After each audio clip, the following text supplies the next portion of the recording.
सगळ्यांच्या कवितांनी मी खरं तर इतका भारावलेलो आहे. अगोदर मी राजेश सरांना खूप धन्यवाद देईन ज्यांनी माझ्यावर ही कविता लिहिली. म्हणजे मी आजवर अनेकांवर, ईशान सर, मी आजवर अनेकांवर अशा हृदय कविता लिहिल्या, पण माझ्यावर लिहिलेली कविता वाचण्याचा योग कवितांगणमुळे माझ्या आयुष्यात पहिल्यांदा आला. याचा मला खूप आनंद झाला. आणि राजेश सर, मी तुम्हाला अत्यंत मनापासून, राजेंद्र सर, मी तुम्हाला अत्यंत मनापासून त्या कवितेसाठी वंदन करतो.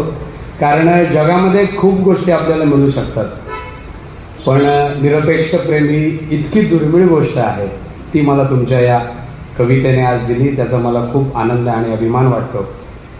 तर इतकी सुंदर सकाळ तुम्ही आज माझ्या ओंजळीत टाकल्यानंतर परीक्षण, निकाल, क्रमांक आणि बक्षीस या अत्यंत रुक्ष शब्दात मी तुमच्या कवितांचं मूल्यमापन कधीही करू शकत नाही, कधीही नाही. कारण महत्त्वाचं काय माहिती आहे मित्र हो, तुम्ही इथे ज्या ओढीने आलात, ज्या प्रेमाने आलात, त्या तुमच्या प्रत्येकाच्या चेहऱ्यावर जी ओढ दिलेली आहे की मला कविता सादर करायची आहे. प्रत्येकाच्या चेहऱ्यावर मला हेच दिसतंय की मला कविता सादर करायची आहे. मग आजची सगळ्यात सुंदर कविता कोणती? तर तुमच्या चेहऱ्यावर ही जी ओढ दिली आहे ना की मला कविता सादर करायची आहे, ही आजची सगळ्यात सुंदर कविता. याच्यापेक्षा सुंदर कविता कुणाचीच कुठलीच असू शकत नाही. त्यामुळे पंकजने जेव्हा मला या कार्यक्रमासाठी निमंत्रण दिलं तेव्हा मला क्षणभर, मी खूप अशी संमेलनं अटेंड केलेली आहेत अत्यंत. मी आता नितीनला पण म्हणालो, ईशान सरांनाही म्हणालो, संदीपलाही म्हणालो की खूप ठिकाणी अशी कवी संमेलनं होतात नवोदितांची, आणि ती अत्यंत वाईट होतात. मी अत्यंत प्रामाणिकपणे सांगतो, मी अत्यंत वाईट होतात. कारण सांगतो, जे अशी संमेलनं आयोजित करतात त्यांना कवितेत इंटरेस्ट नसतो, आयोजनात इंटरेस्ट असतो. ज्या ठिकाणी अशी संमेलनं होतात त्यांना कवितेसाठी स्वतःची जागा उपलब्ध करून देण्यात इंटरेस्ट नसतो. त्यांना फक्त आपल्या इथे अमुक एक कार्यक्रम, काहीतरी आपलं सामाजिक योगदान, तिथे आपलं नाव जोडलं जावं म्हणून होतं. प्रबोधन हे किती मोठं नाव आहे मी तुम्हाला सांगायची गरज नाही. आणि मुळात जे कविता सादर करायला येतात ना, त्यांना फक्त मला समोरच्याला ही कविता मला समोरच्यावर अशी फेकायची आणि निघून जायचं. मला इथे असं एकही कवी दिसला नाही की जो कविता ऐकवायला आला. मला इथं प्रत्येक कवी असा दिसला की जो नुसतं ऐकायला आले नाही, ऐकवायला आलेला नाही, ऐकायला सुद्धा आलेला. ती ओढ मला तुमच्या चेहऱ्यावर दिसली. त्यामुळे आजचा दिवस माझ्या कवितेच्या प्रवासातला एक अत्यंत वेगळा दिवस आहे. आणि हे श्रेय कुणाचं आहे? हे श्रेय आहे कैलासवासी अविनाश साळवी, बरोबर ना? अवि साळवी यांनी इथे जो त्यांच्या घामाचा प्रत्येक थेंब गाळलेला आहे ना, त्याचा सुगंध आजही इथे दरवळतो. म्हणजे हे पंकज दळवी, ईशान किंवा आज मी आलो इथे, अनेक जण येऊन गेलेत. हे जे पॉझिटिव्ह व्हायब्रेशन्स आणि ही जी प्रत्येक कवितेचा इथे जो सन्मान होतोय ना, तो अवि साळवी यांचा सन्मान आहे. त्यामुळे तुम्ही जे म्हणालात ना सर, अतिशय उचित वाटलं मला ते की या व्यासपीठाला त्यांचं मी फक्त एक सुचवेन की याला अवि व्यासपीठ न म्हणता अवि काव्य मंच असं नाव ठेवावं. कारण ते नाव म्हणजे कविता आणि अवि साळवी हे अद्वैत आहे असं मला वाटतं. आपण ते वेगळं करू शकत नाही. म्हणजे संजय शिंदेला कोणी ओळखत नाही, पण जेव्हा मुक्काम पोस्ट कविता हे शब्द कुठेतरी आठवतात तेव्हा कुठेतरी त्यांना कळतं की तेव्हा माझं नाव. म्हणजे आधी कविता, आणि कविता आपल्याला कुठे नेऊन ठेवते बघा. आपण काय शून्य आहोत, आपण काहीच नाही आहोत. कविता म्हणजे माझ्यावर कोण कशाला कविता लिहिली? माझ्यावर कोणी कविता लिहिणार नाही कधी. म्हणजे आपण बघा की उत्तमातला उत्तम डॉक्टर होतो, इंजिनियर होतो, नेता होतो. नेत्यांवर ते मानधन देऊन कविता लिहितात, त्याला मी कविता म्हणत नाही, ते वेगळं. पण काहीच स्वार्थ नाही आहे. आज राजेंद्र सरांनी माझ्यावर कविता लिहिली की माझं काहीच नाही, मला कवितेने इथपर्यंत आणून ठेवलं आहे. आणि तुम्ही बघा आपल्या वैयक्तिक जीवनात आपण कुठे आहोत आणि आज इथे आल्यानंतर तुम्ही कुठे आहात. हे कवितेने आपल्याला जे दिलंय ना, हे बक्षीस पुरस्कार क्रमांक याच्यामध्ये आपण मोजूच शकत नाही, कधीच मोजू शकत नाही. पण जेव्हा आपण याच्या पलीकडे एक पाऊल जातो, याच्या पुढे जातो, म्हणजे आधी आनंद म्हणून लिहितो, कधी सुस्त म्हणून लिहितो, कधी कुणाला तरी मिळवायचंय म्हणून लिहितो. म्हणजे इतके विविध विषय आज मला इथे ऐकायला मिळाले, इतकी विविध माणसं आहेत, इतक्या विविध वयात, ही इतकी विविधता कुठेच नाही आपल्याला मिळत. म्हणजे कुणी डॉक्टर आहे, कुणी इंजिनियर आहे, कुणी तरुण आहे, कुणी 80 वर्षाच्या आजीसुद्धा आहेत ज्यांनी डब्या म्हणजे जेवणाचा डब्या म्हणजे बघा वृद्ध माणूस कशावर कविता लिहेल, अध्यात्मावर लिहेल. त्यांची बालकविता मी आज ऐकली इथे, किती मोठी गोष्ट आहे. आणि त्यांना तर मी म्हणजे फक्त नमस्कार करू शकतो. हे पुरस्काराच्या पलीकडचं आहे. म्हणजे अमोल सर ना, त्यांचं नाव अमोल कशेळकर आहेत का? मी तुम्हाला पुरस्कार देण्याच्या पात्रतेचा नाही, मी तुम्हाला फक्त वंदन करू शकतो. म्हणजे विचार करा, ज्यांना सादर करता येत नाही ते कुठल्या तरी कोपऱ्यात बसलेत, आणि ज्यांच्यात कुठेतरी एक अशी चूक होते ना कधीतरी, पण काय त्यांचा आत्मविश्वास आहे. तुम्ही कविता सादर करत नाही, तुमच्या ओठातून सरस्वती इथे कविता सादर करते असं मला वाटतं. आणि दुसऱ्या त्या कोल्हापूरवरून आलेल्या ताई कुठे गेल्या? त्या आहेत का? गेल्या. म्हणजे बघा, त्या इतक्या लांबून आल्या, मग किती लांबून आल्या त्या, की स्वतःचं कौतुक ऐकायला त्यांना थांबता आलं नाही. ही आजची सगळ्यात सुंदर कविता आहे.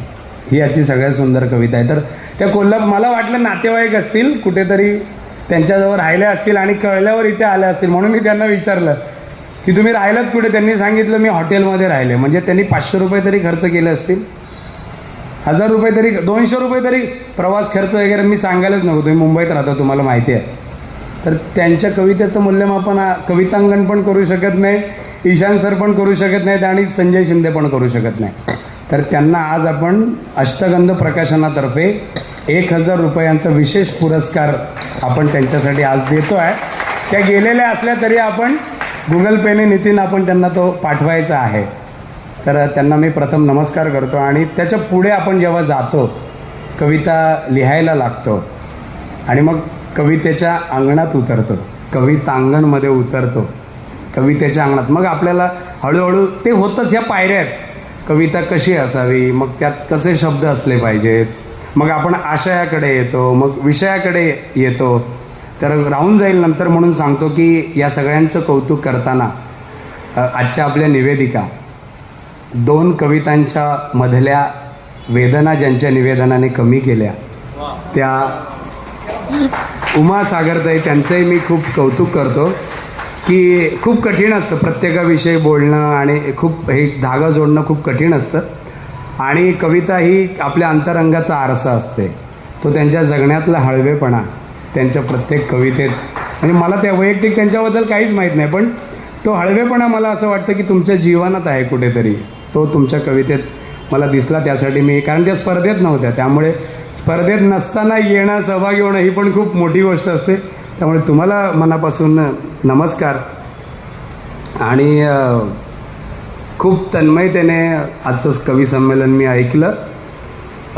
इतक्या तन्मयतेने मी अनेकदा ज्येष्ठांच्या कविताही ऐकलेल्या नाहीत, कारण ज्येष्ठ एकच कविता अनेक ठिकाणी सादर करत असतात. ते पुढे काय सादर करणार आपल्याला माहीत असतं, मुखोद्गत झालेले असतात. पण आजची तुमची प्रत्येक ओळ मी अत्यंत तन्मयतेने, म्हणजे एकच कविता माझी सुटली, मी नम्रपणे सांगितलं की असं व्हायला नको की म्हणजे बक्षीस मिळेल ना मिळेल, पण अमुक एकाची कविताच मी आज ऐकली नाही. तर मला इथे जी काही खुर्ची मला पाहुणा म्हणून सन्मानाने तुम्ही दिलीत, तर मी असं समजतो की माझं कर्तव्य, आणि मी ऐकली तुमची प्रत्येक कविता, आज मनापासून ऐकली. आणि त्यातून जे काही मी या प्रवासात मला जे काही खूप कमी जे काही कळलं आहे ना कवितेबद्दल, ते मी फक्त तुमच्याशी शेअर करणार आहे. आणि ते हे आहे की बघा, कविता बदलत जाते. आपण जेव्हा कविता लिहितो ना, तेव्हा ती एक आपली पहिला खरडा असतो तो आपला. आपण जी कविता लिहितो मग आपण लिहिलेली कविता आपण वाचतो ना, तेव्हा आपल्याला कळतं की ह्यात ही गडबड झाली आहे. बघा, लिहितानाची कविता, लिहून परत आपण वाचतो तेव्हाची कविता, मग आपण ती कविता सादर करतो आपल्या एखाद्या जवळच्या मित्राजवळ, मैत्रिणीजवळ, आईजवळ, बाबाजवळ, नवऱ्याजवळ, बायकोजवळ, प्रेयसीजवळ. मग हे वाचताना आपल्याला कळतं ह्याचं वजन कुठे कमी झालंय, याचं वजन कुठे जास्त झालंय. जिथे मला टाळी हवी आहे तिथे टाळी येत नाही. म्हणजे तो पंच असतो, पंच तो गझलेत जसा असतो तसं कवितेतही असतो, तो कुठेतरी कमी पडलाय हे आपल्याला कळतं. हां, वाचताना कळतं. मग त्या सगळ्या कार्यक्रमात 50 ठिकाणी आपण 50 कविता सादर करतो आणि मग आपण ठरवतो की आता आपल्याला पुस्तक काढायचं आहे. पुस्तकासाठी आपण त्या सगळ्या कविता टाईप करतो आणि नंतर पुस्तक प्रकाशित करण्यासाठी म्हणून, नितीन बरोबर, पुस्तक प्रकाशित करण्यासाठी म्हणून आपण जेव्हा त्या कविता वाचतो ना, तेव्हा आपल्याला कळतं की ह्यात अजून उणीव आहे. कारण तेव्हा कवी म्हणून आपण पहिली कविता सुचण्याचा क्षण आणि कविता प्रकाशित करण्याचा क्षण, याच्यामध्ये कवी म्हणून आपण प्रचंड प्रगल्भ झालेलो असतो. आणि तेव्हा आपल्याला कळतं की माझ्या कवितेत काय उणीव आहे, काय कमी आहे, कुठे मला बोलताना आपल्याला कळतं, कविता सादर करताना कळतं. तर हे आज तुम्ही इथे अनुभवलं असेल. तर हे जे आपल्याला कळत जातं ना, तो प्रत्येक वळणावर आपल्या कवितेला मिळालेला पुरस्कार असतो. तो प्रत्येक वळणावर आपल्या कवितेला मिळालेला. आणि मग जेव्हा आपण अत्यंत प्रामाणिकपणे, कुणाशी, प्रकाशकाशी आपण प्रामाणिक राहू शकतो का नाही, वाचकांशी आपण प्रामाणिक राहू शकतो का नाही. म्हणजे माणूस देवाशी सुद्धा अप्रामाणिक होऊ शकतो, पण माणूस स्वतःशी कधीही अप्रामाणिक होऊ शकत नाही. त्यामुळे तेव्हा तुम्ही जो संग्रह काढता ना तुमचा, तेव्हा आपल्याला माहीत असतं माझी कुठली कविता संग्रहात घेण्यासारखी आहे आणि माझी कुठली कविता संग्रहात घेण्यासारखी नाही.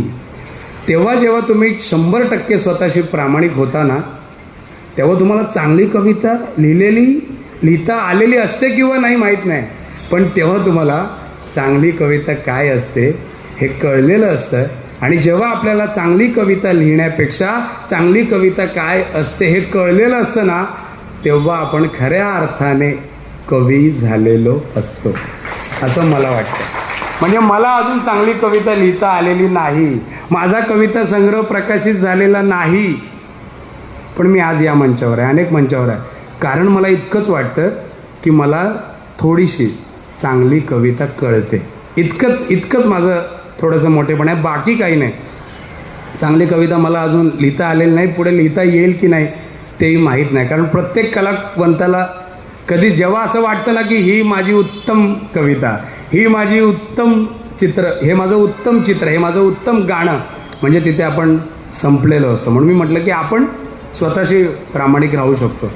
तर मला एकच गोष्ट कळली नाही याच्यामध्ये की आपण जेव्हा, म्हणजे आता मी उणीवा नाही सांगत बघा, पण तुम्हाला कळेल की काय उणीव आहे.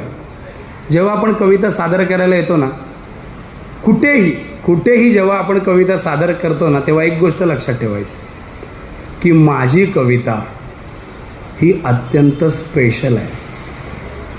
जोपर्यंत तुम्ही तुमच्या कवितेला स्पेशल म्हणत नाही ना, तोपर्यंत जग तुमच्या कवितेला स्पेशल म्हणू शकत नाही. तुम्हाला वाटलं पाहिजे की माझी कविता द बेस्ट आहे. मग द बेस्ट म्हणजे काय? जी खूप टाळ्या घेते ती कविता द बेस्ट का? तुम्ही ज्या कवितेत तुमचं प्रामाणिक मत नाही, हां, ज्या कवितेत आपण आपलं प्रामाणिक मन मांडलेलं असतं ना, ती कविता 100% प्रामाणिक असते. म्हणजे माझा अनुभव मांडला, नितीनचा अनुभव मी मांडलेला. नितीन, मी, संदीप, ईशान सर, आम्ही चौघांनी हॉटेलात एकच अनुभव घेतला. आम्ही कुठला तरी गरीब मुलगा खरकटं खातोय, आपण टाकून दिलेलं, आम्ही चौघांनी एकच अनुभव घेतला. पण त्यांची कविता वेगळी असेल, माझी वेगळी असेल, नितीनची वेगळी असेल, संदीपची वेगळी असेल, यांची वेगळी असेल. माझं मन ज्या कवितेत मी मांडलंय ना, ती कविता माझ्यासाठी द बेस्ट आहे, द ग्रेट आहे. कारण दुसऱ्यांचे शब्द आपण आणू शकत नाही. त्यामुळे तुम्ही जेव्हा कविता सादर करताना काय होतं, तुम्ही येता, मग थोडा आत्मविश्वास कमी पडतो, आपण मंचावर गेलेलो नसतो, ओके, पण हे काही जरुरी नसतं. प्रत्येक शिक्षकाला उत्तम प्रकारे कविता सादर करता येत नाही. कविता सादर करणं वेगळं, वर्गात शिकवणं वेगळं, मित्रासमोर आपलं मन मोकळं करणं वेगळं, आणि शिवाजी पार्कवर 1,00,000 लोकांच्या समोर भाषण देणं वेगळं. तिथे जो माणूस 1,00,000 लोकांसमोर भाषण देतो तो माणूस त्याच्या अत्यंत जवळच्या व्यक्तीजवळ तितक्याच 100% उत्तम पद्धतीने व्यक्त होऊ शकतोच असं नाही. नाहीतर 1 करोड माणसं ज्याला ऐकतात त्याला अत्यंत जवळचा माणूस सोडून जाऊ शकत नाही. का सोडून जातो? कारण त्याला त्याचं मन त्याच्यासमोर पोचवण्यात तो कुठेतरी कमी पडले. म्हणजे खूप वेगळ्या वेगळ्या गोष्टी आहेत. तर तुम्ही शिक्षक नसा, तुम्ही काही फरक पडत नाही. असे किती लोक आहेत बघा ज्यांचा कुठल्याच शैक्षणिक पिढीशी संबंध नाही, पण ते अशी कविता सादर करतात. पाडगावकर, किती नावं मग सांगता येतील. काय कवी, त्यांची सलाम कविता ऐकली तुम्ही? ऐका. वैभव जोशींची कविता तुम्ही ऐका. ते कविता कशी सादर करतात बघा. आपण येतो, आपल्याला आपला विषय स्पेशल वाटत नाही, आपल्याला फक्त यायचं असतं. आपली कविता सादर करायची नसते. कविता म्हणजे काय माहिती आहे का? कविता म्हणजे सांगणं आहे, सांगणं.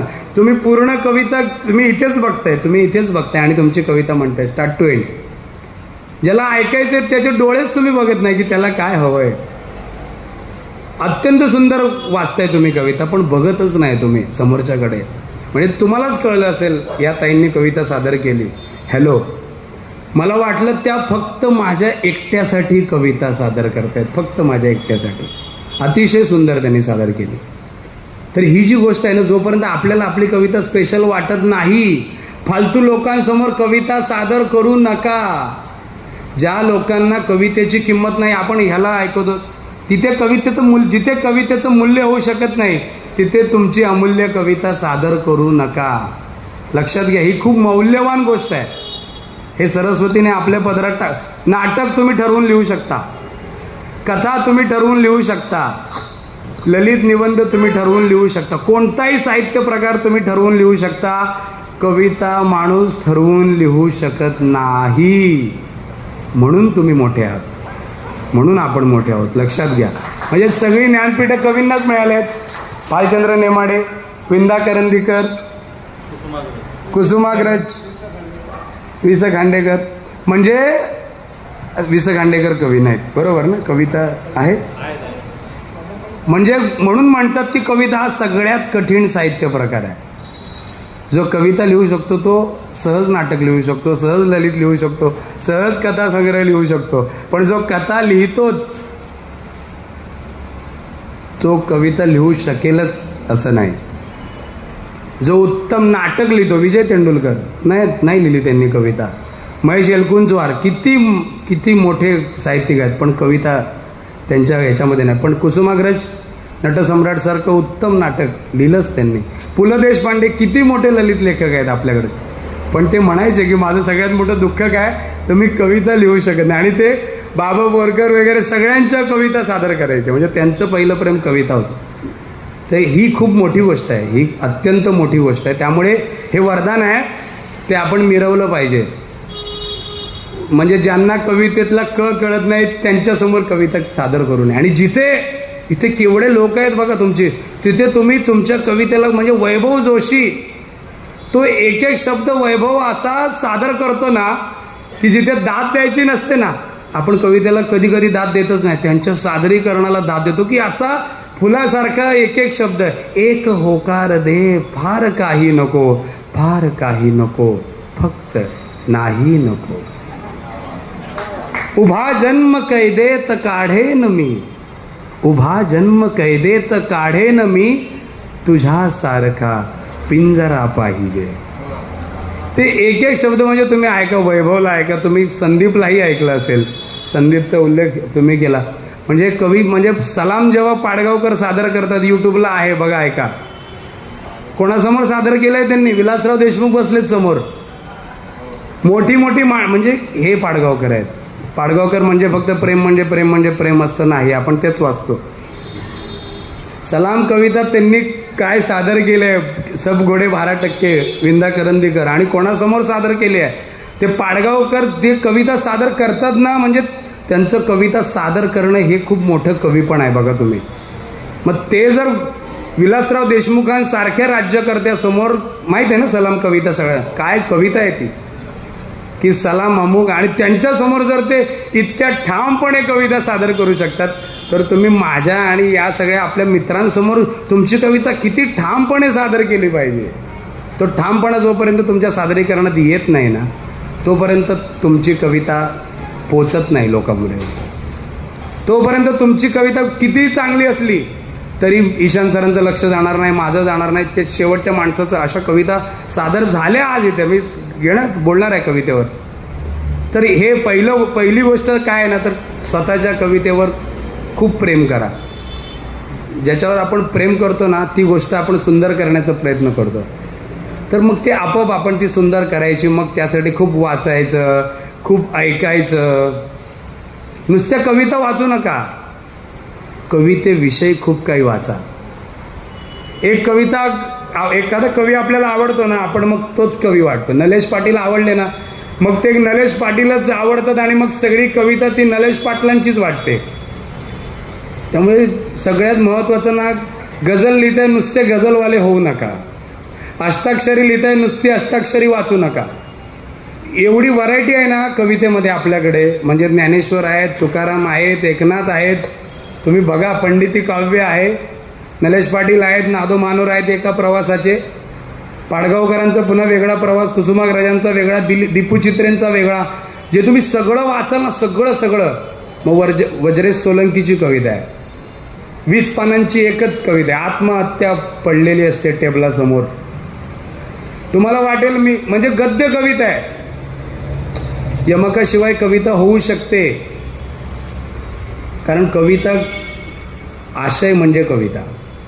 मग तुम्ही वज्रेश सोलंकी वाचा, तुम्ही हेमंत दिवटे वाचा, दीपू चित्रे, विलास सारंग, हे सगळं तुम्ही वाचाल. गणेश नागोडे आहे गझलकारांमध्ये, सतीश दराडे आहे, चंद्रशेखर गोखलेच्या चारोळीवर पण माझं प्रचंड प्रेम आहे. जेवढं मला पाडगावकरांच्या सलामवर आहे ना तेवढं. म्हणजे कविता किती ओळींची आहे वगैरे नाही, आता ते बरकटले चंद्रशेखर गोखले, सोडून द्या. पण मी त्यांच्यावर प्रेमच केलं नाही. माणूस कवीवर प्रेमच करत नाही, माणूस हा तुमच्या कवितेवर, आपल्या कवितेवर प्रेम करतो. ती 4 ओळींची कविता जी आहे ना चंद्रशेखरची तेव्हाची, अजून आपल्या ओठावर आहे, अजून आपल्या प्राजक्ताचा, खराट्यानं झाडतात ते प्राजक्ताचा सडा, आणि मी हळहळलो की म्हणतात हा खरा वेडा. किती त्यांच्या किती त्या 4 ओळींच्या कविता, पण त्याला दर्जा किती आहे. ते थांबले योग्य वेळी, खूप छान झालं. पण हे म्हणजे आपल्याला जमलं पाहिजे की नुसतं न लिहिता प्रचंड वाचणं आणि वेगवेगळं वाचणं. तुम्ही एकाच कवीच्या प्रेमात पडतो, आपण एकच कवी वाचतो. माझंही तेच झालं. मी इतका पाडगावकरांच्या प्रेमात होतो, माझा त्यांचा वैयक्तिक स्नेह झाला नंतर, आणि मग मी त्यांच्या इतक्या जवळ पण गेलो आणि मग मी तेच वाचायला लागलो. आणि मग एका क्षणी मला कळलं की आपण तसंच लिहितोय, हे एकदम नॅचरल आहे. त्यामुळे त्याच्या बाहेर येऊन आपण सगळ्यांचं वाचणं, अरुण म्हात्रे सर असतील, अशोक बागवे सर असतील, सतीश सोळांकूरकर असतील, सगळं जे तुम्हाला जी कविता आवडत नाही ना, ती पण तुम्ही वाचली पाहिजे. तुम्ही सतत की नाव आहे त्या कवीचं, प्रचंड मोठं नाव आहे. वज्रेशचं मी उदाहरण घेतो की खूप मोठं नाव आहे. तुम्ही वाचाल तर तुम्ही म्हणाल हे काय संजय शिंदे आले आणि आम्हाला कुणाचं नाव सांगितलं, वज्रेश सोलंकीचं. तुम्ही एकदा संग्रह वाचाल, तुम्ही म्हणाल मला काहीच नाही कळलं, मलाही नावं ठेवाल. तुम्ही दुसऱ्यांदा वाचाल, तिसऱ्यांदा वाचाल, जे आपल्याला कळत नाही ते सगळं वाईट नसतं, लक्षात ठेवा. एखादं चित्र आपल्याला कळत नाही, आपण म्हणतो हे काय चित्र फराटे मारून ठेवलेत, ते चित्र कमी दर्जाचं नाही आहे, लक्षात घ्या. त्या चित्रातला अर्थ समजण्या इतकी उंची अजून आपल्या बुद्धीने गाठलेली नाही आहे. ती उंची गाठू शकतो आपण. 2दा वाचा, 3दा वाचा ते पुस्तक, आणि 4थ्यांदा तुम्हाला असं वाटेल ना की अरे काय वज्रेशची कविता आहे, काय हेमंत दिवटेंची कविता आहे, काय दीपू चित्रेंची कविता आहे. पटकन नाही कळणार आपल्याला. मग तुकोबा आपण खूप अभंगात वगैरे ऐकतो, आपल्याला पटकन कळतात आणि पटकन आवडतात. सोपे आहेत तुकोबा, ज्ञानेश्वरांपेक्षा नक्कीच पटकन आवडतं. आणि आपण सहज म्हणतो की ज्ञानेश्वर कठीण लिहितात, पण आपण आपल्या बुद्धीतला एक पायरी वर का घेऊन जात नाही. सगळं समजतं, आपण फक्त त्याच्याशी कनेक्ट झालं पाहिजे. तर हे आपण सगळं करत राहिलो ना, खूप मजा येते. म्हणजे जशी एक एक पायरी, आणि अंतच नाही आहे. म्हणजे ह्या पायऱ्या कुठेच संपत नाहीत. म्हणजे तुम्ही छोट्याशा टेकडीवर गेलात तर आपल्याला कळतं की अरे सह्याद्री पण आहे, सह्याद्रीवर गेलात तर आपल्याला कळतं की सातपुडा पण आहे, सातपुड्यावर गेलं आपल्याला कळतं की हिमालय पण आहे, आणि हिमालयात खूप उंचीवर गेल्यावर पण आपल्याला कळतं की तिथे पण सगळ्यात मोठा माउंट एव्हरेस्ट आहे, आणि तिथे गेल्यावर पण कळतं, कारण तो पण भौतिक आहे. कविता ही, गाणं ही, चित्रकला ही, ह्या सगळ्या इतक्या अभौतिक आणि इतक्या दैवी गोष्टी आहेत ना, की तिथे किती उंचीपर्यंत जायचं याला कसलीच मर्यादा नाही. त्यामुळे ही उंची आपली आपण गाठायची असते. मी सांगतोय म्हणून तुम्ही गाठू शकत नाही, किंवा तुम्ही सांगताय म्हणून. हा सगळा आपला वैयक्तिक प्रवास असतो, आणि तो प्रवास मला तुमच्या सगळ्यांचा दिसला. इतक्या सुंदर कविता इथे सादर झाल्या. मग ते आपल्याला कळत राहतं. मग क्रियापदं कमी पाहिजेत, कवितेमध्ये क्रियापदं कमी पाहिजेत. आता काही जणांनी खूप सुंदर रचना छान आहे, विषय खूप छान आहे, आशयात कमी पडलो. आशय पण छान आहे, पाल्लाळ झाल्या काही कविता, पाल्लाळ झाल्या, काय सांगायचे ते पण. आणि काही कविता अशा गुंतागुंतीच्या झाल्या. एकदम सोपी पाहिजे हो कविता, गुंतागुंतीची असू द्या, कविता गुंतागुंतीची असू द्या, त्याचा अर्थ सोपा, सहज समोरच्याला कळली पाहिजे. सहज तुम्ही इथून तुमची कविता सादर केली पाहिजे. आणि ती सहजता कधी येते माहिती आहे? आज तुम्ही पहिल्यांदा आला असाल, दुसऱ्यांदा आला असाल, तुम्ही जेव्हा 10व्या वेळा या मंचावर याल ना, तेव्हा ती सहजता तुमच्या समोर येईल. आता आम्ही काय रोजच विद्यार्थ्यांसमोर असतो. आता मी जवळपास माझी 50वी वेळ असेल ही बोलायची. माझा काही कवितेवर बोलण्याचा इतका मोठा अधिकार नाही बरं का. मी 100-120 पुस्तकं केली आहेत, आणि कवितेवर मनापासून प्रेम करणाऱ्या मुक्काम पोस्ट कवितेचे 31 प्रयोग केले, 31×10. त्यातून आम्ही 150-200 जणांना सोबत घेऊन मी त्यांना ऐकलं, आणि त्या सगळ्या ऐकण्यातून जे माझ्या मनात झिरपलं ना, तेच मी बोलतोय. मी एकही अक्षर कवितेविषयी बोलते, आणि खूप जवळची, एकही अक्षर मी इथे येण्याच्या अगोदर लिहिलेलं नाही, कधी लिहित नाही कवितेवर बोलताना. तर जे आत आपल्या उतरत जातं पुस्तकं वाचताना, यूट्यूबवर इतरांच्या कविता ऐकताना, अशा कार्यक्रमामध्ये सगळं उतरत जाते. भिंत कविता त्या मुलाने सादर केली, तुम्ही किती उत्तम दाद दिली. चांगली कविता ओळखायला कुठल्याच परीक्षकाची गरज नाही, रसिकच सांगून जातात की कुठली कविता चांगली आहे. तुम्हीच म्हणजे तुम्हीच हे नंबर काढले, ते मी काढलेले नाहीत. तुमची जी दाद येत होती ना, ती दादच फक्त मी माझ्या पानावरती नोंदवली आहे. मी कुणालाही मार्क दिलेले नाहीत किंवा काहीच नाही. तर असा तो सगळा प्रवास आहे, आणि तो खूप छान असतो. म्हणजे कुठे थांबायचं, कविता सादर करताना कुठे थांबायचं ना, ती एक जागा असते. कविता सुंदर आहे, तुमचा आवाज छान आहे, तुमचा आत्मविश्वास पण खूप छान आहे, तुम्ही स्टार्ट करता आणि एकदम शेवट करता. जिथे शब्द लिहिलेले असतात ना, तिथे कधी कधी अर्थ नसतो. जिथे शब्द लिहिलेले नसतात ना, तिथे कधी कधी खूप मोठा अर्थ असतो. तो निरर्थकामधला अर्थ आपल्याला शोधता आला पाहिजे. तो जर आपण, आणि तो आपलाच प्रवास असतो, तो कोणीच कोणाच्या हाताला धरून तो प्रवास करू शकत नाही. ही फक्त बेट आहेत. पाडगावकरांचं एक बेट आहे, दीपू चित्रेंचं एक बेट आहे, कुसुमाग्रजांचं. ह्या आपण बेटांचा प्रवास आपला आपण करायचा. फक्त हे शेअरिंग आहे, आपण एकमेकांशी बोलतो, एकमेकांना भेटतो, आणि हे निमित्त आहे की धूळ साचते. आता इथून आपण जातो ना, आज आपण खूप काही ऐकलं, मग आता 2 महिने आपल्यावर धूळ साचते, माझ्यावर साचते, आपल्या कवितांवर साचते. मग कवितांगण काय? आपल्या कवितेवर साचलेली धूळ स्वच्छ करण्याचं हे ठिकाण आहे, कवितांगण आहे. आमचा मुक्काम पोस्ट कविता आहे, पार्कातल्या कविता आहे. हे सगळे कार्यक्रम म्हणजे किती मोठं काम आहे या माणसांचं, प्रचंड मोठं काम आहे. आणि पंकजसारखा माझा मित्र ते करतो, याचाही मला प्रचंड आनंद आहे. म्हणजे मला तर आधी असं वाटलं त्याचा फोन आल्यानंतर की कुठे नवोदितांच्या कविता ऐकवायला बोलवतोयस, आणि आता मला असं वाटतं तो कधी, मी यांना पण हे म्हटलं की कुठून शोधून आणलेत तुम्ही हे कवी.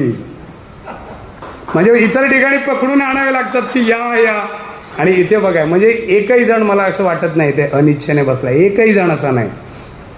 फक्त या माणसाला मराठी कळत नसेल. आप मराठी हो सर? नाही, नाहीतर 101% लक्ष दिलंच असतं. भाषा कळत नाही म्हणून ते बसलेत.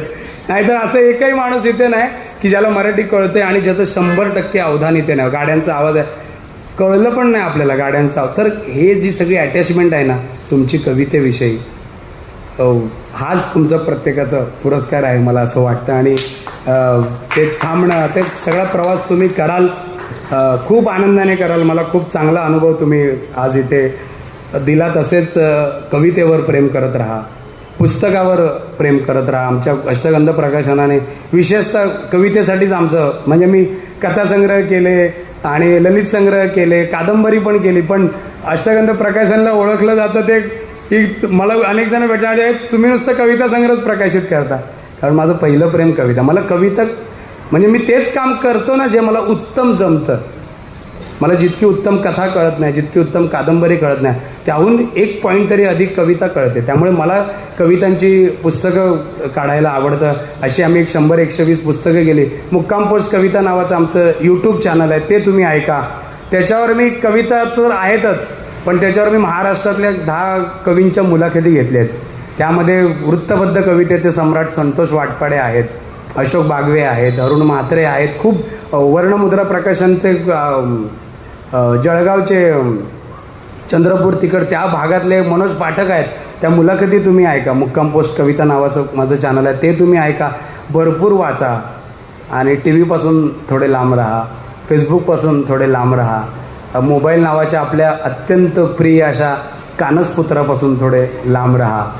तर म्हणजे आपण कशाला जास्त फालतू गोष्टींमधला वेळ तुम्ही कमी केलात ना की आपोआप कवितेसाठी असणारा वेळ वाढतो, आपोआप पुस्तकांकडे आपण वळतो. तर हे आपलं आपणच करू शकतो. हे मन जर आपल्याला आपल्या ताब्यात ठेवता आलं ना, की ज्याने मन जिंकलं त्याने जग जिंकलं असं जे म्हणतात ना, तर हे तुम्ही केलंत ना तर तुम्ही उत्तम कवी आता आहातच आणि अजून खूप उत्तम कवी व्हाल, अजून खूप मोठे कवी व्हाल.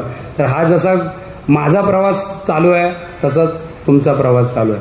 जसा तुमचा प्रवास चालू आहे तसाच ईशान सर. आपण काही वेगळे नाही, आपण काही वेगळे नाही. फक्त मला आलेले अनुभव मी तुमच्यासोबत शेअर करतो आहे. तुमच्यातल्या प्रत्येकाला काही वेगळे अनुभव आलेले असतात. इकडे मनोहर सरांना काही वेगळं असेल, खूप ओळखीचे काही चेहरे आहेत, काही अनोळखी चेहरे आहेत. तुमच्या प्रत्येकाला काहीतरी, फक्त मला ते मांडता येतं आणि तुम्हाला कदाचित ते मांडता येत नसेल. फक्त मी केवळ आणि केवळ कवितेवर प्रेम हे एकच शस्त्र आपल्याकडे आहे. आज तुम्ही समोर आहात, मी इथे आहे आणि ते कवितेवर प्रेम हे शस्त्र जोपर्यंत तुमच्या हातामध्ये तुम्ही ठेवाल, एक दिवस मी समोर असणार आणि तुमच्यातला प्रत्येकजण कवितांगणच्या मंचावरचा प्रमुख पाहुणा असेल. फक्त हेच शस्त्र आहे आपल्याकडे. कवितेवर प्रेम करा, उत्तम कविता संग्रह मिळवा, जिथे कुठे मिळतील तिथे मिळवा, ते वाचा आणि तुमच्या मनात कुठेतरी कविता आहे, त्यामुळे तुम्हाला ते निश्चितपणे आवडतीलच. इतके वेगळे विषय तुम्ही आज इथे सादर केलेत, इतक्या ममत्वाने तुमच्या कविता इथे सादर केल्यात. निवेदनही सुंदर होतं. आयोजकांना मी दाद दिलेलीच आहे. पंकज आहे, मग साळवी सरांचे तर म्हणजे इतके पॉझिटिव्ह व्हायब्रेशन्स इथे मला जाणवले. आणि मी जिथे कुठे जातो ना तिथून काहीतरी घेऊन जातो जाताना. म्हणजे मी गझल रंग बघितला पुण्याचा आणि तिथे मला वाटलं की म्हणजे आपल्याला आपण जे अनुभव घेतो ना ते अनुभवच आपल्याला आपल्या जीवनात काहीतरी पुण्याचा गझल रंग बघितला नितीन. आणि येताना मी ठरवलं की असा एक कार्यक्रम आपण मुंबईत करायचा. तिथे मी गेलो, ते पाहिलं आणि मग आम्ही मुंबईत मुक्काम पोस्ट कविता सुरू केला आणि त्याचे आम्ही 31 प्रयोग केले नाट्यगृहामध्ये. तिकीट लावून केले. कविता फुकट ऐकण्याची गोष्ट आहे. नाटकाला तुम्ही 500 रुपये देता ना, मग कवितेच्या कार्यक्रमाला तुम्ही 200 रुपये भरा. 50 लोक आले तरी चालतील, 50 लोक आले तरी चालतील. आपल्याला व्यर्थ फालतू 51वा माणूस नको आहे ज्याला कवितेत इंटरेस्ट नाही. आपल्याला 50च माणसं हवी आहेत ज्यांना कवितेत इंटरेस्ट आहे, अशी माणसं हवी आहेत. म्हणजे किती सेलिब्रिटी होते, किती. म्हणजे मी पाहिलं, मी मंगेश पाडगावकर, विंदा करंदीकर, वसंत बापट असे मंचावर आणि थिएटर भरलंय आणि समोर जमिनीवर बसून मी त्यांच्या कविता ऐकलेल्या आहेत. आणि समोर कोण बसलंय, नाना पाटेकरपासून सगळे. आणि कार्यक्रम संपला, सगळी गर्दी बाहेर आली आणि सगळ्यात जास्त गराडा कोणाच्या भोवती, मंगेश पाडगावकरांच्या भोवती. किती मोठे अभिनेते होऊ दे, चित्रकार होऊ दे, महाराष्ट्रातले सगळ्यात मोठे सेलिब्रिटी हे कवीच असतात, कवीच असतात. तुम्ही अनुभव घ्या. हे कवितेचं मोठेपण आहे. ते तुम्ही तुकाराम तर म्हणजे काय, आता मी काय बोलू, या शतकातला सगळ्यात श्रेष्ठ कवी जे म्हणजे त्यांच्या एकेका अभंगावर PhD करण्यामध्ये माणसाचं आयुष्य संपतं. आपण ज्याला माझ्या त्या केम गावातल्या सरांनी उल्लेख केला, मला वाटतं परिचय कोणी करून दिला त्यांनी, त्या माझ्या केम गावामध्ये ज्या माणसाला, जो कधी शाळेत गेलेला नाही, ज्याने त्या गावाच्या, त्याला तुकारामाचे 50 अभंग पाठ आहेत. 100 जो कधी शाळेत गेला नाही, म्हणजे हे तुकारामांचं किती, तुकारामाचं म्हणजे कुणाचं? अहो ते संत नंतर झाले, आधी ते कवी आहेत, लक्षात घ्या, ते कवी आहेत. म्हणजे संत पंथापर्यंत जाण्याचा सन्मान हा कवीलाच असतो. गद्य लिहिणारा कुठला साहित्यिक संत पदापर्यंत गेलाय का मला सांगा? संत ज्ञानदेव, संत नामदेव, संत एकनाथ, संत जनाबाई, संत तुकाराम, म्हणजे इतकी कवितेची मोठी ताकद आहे. आणि ती सगळ्यात जगातली सगळ्यात महान गोष्ट तुमच्या माझ्या ओंजळीत आहे. मग ते आपण किती जपली पाहिजे, त्याचं मूल्य किती ओळखलं पाहिजे, त्या गोष्टीला वाढवण्यासाठी किती वेळ दिला पाहिजे, आपलं आयुष्य किती खर्च केलं पाहिजे, हे आपलं आपणच ओळखायला पाहिजे. किती मौल्यवान लोकांसमोर ती आपली इतकी मौल्यवान गोष्ट, म्हणजे आपण स्वस्त कोणी केली कविता? कवीला हास्यास्पद कोणी केलं? फक्त आणि फक्त कवींनी केलंय. रसिक कवीला हास्यास्पद करू शकत नाहीत, रसिक कवितेला हास्यास्पद करू शकत, कवीच कवितेला अतिशय उच्च स्थानी नेऊ शकतो आणि कवीच कवितेला खालच्या स्थानात आणू शकतो. आधी आपण आपल्या कवितेचं मूल्य ओळखलं पाहिजे, आपण स्वतः कवी असण्याचं मूल्य ओळखलं पाहिजे, तर जगाला ते कळेल. तर ही इतकी दुर्मिळ, इतकी सुंदर गोष्ट तुमच्या सगळ्यांच्या ओंजळीत आहे, माझ्या ओंजळीत आहे. मी ती जगतो. कविता लिहिणं, कविता सादर करणं, कवितांच्या कार्यक्रमाला जाणं, कवितांची पुस्तकं वाचणं, या सगळ्या गोष्टी कविता जगणं या भावनेपेक्षा अतिशय स्वस्त आहेत असं मला वाटतं. त्यामुळे आपण कविता जगायला लागलो की हे सगळे साईड इफेक्ट आहेत. पुस्तकं वाचणं, चांगली कविता लिहिता येणं, पुस्तक निघणं, मग पुस्तकाला एखाद्या पुस्तकाला पुरस्कार मिळाल्यानंतर 10-12 त्या पुरस्कारांच्या पोस्ट टाकण्यात तो कवी इतका मग्न होतो की त्याच्या मनातल्या 10 उमललेल्या कविता सुकून जातात.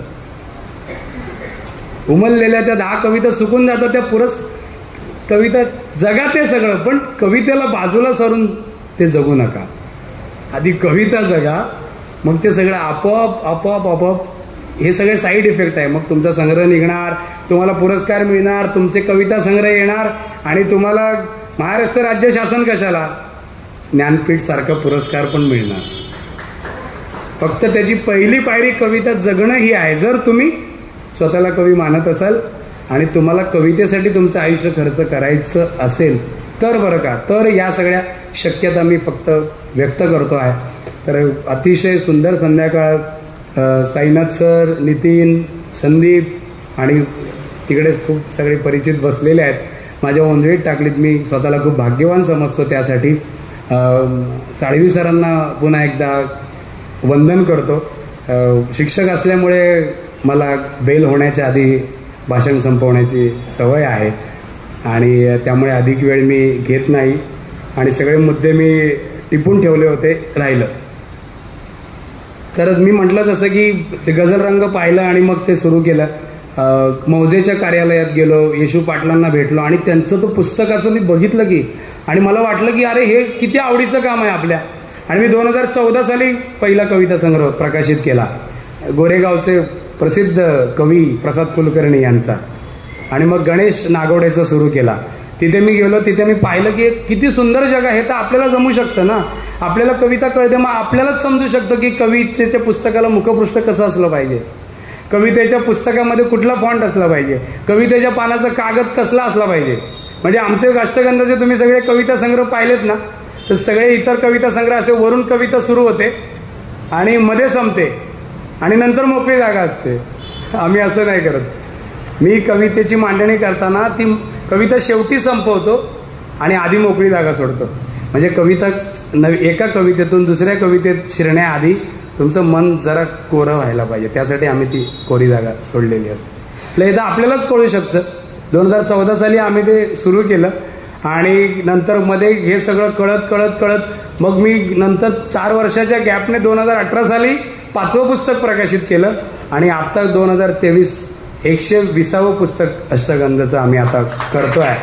आणि पुढची 30 पुस्तकं माझ्या ईमेलला येऊन पडली आहेत. सगळ्या कोणी अमरावतीचे कवी आहेत, नितीन देशमुख आहेत सगळे. आणि मी त्यांना सांगतो की खूप वेळ घ्यावा लागतो. कविता संग्रह प्रकाशित करण्याची अजिबात घाई करू नये. मग ते मुखपृष्ठ असेल, एक एक शब्द, कारण छापलेला लिहिलेला शब्द खोडता येतो, छापलेला शब्द खोडता येत नाही.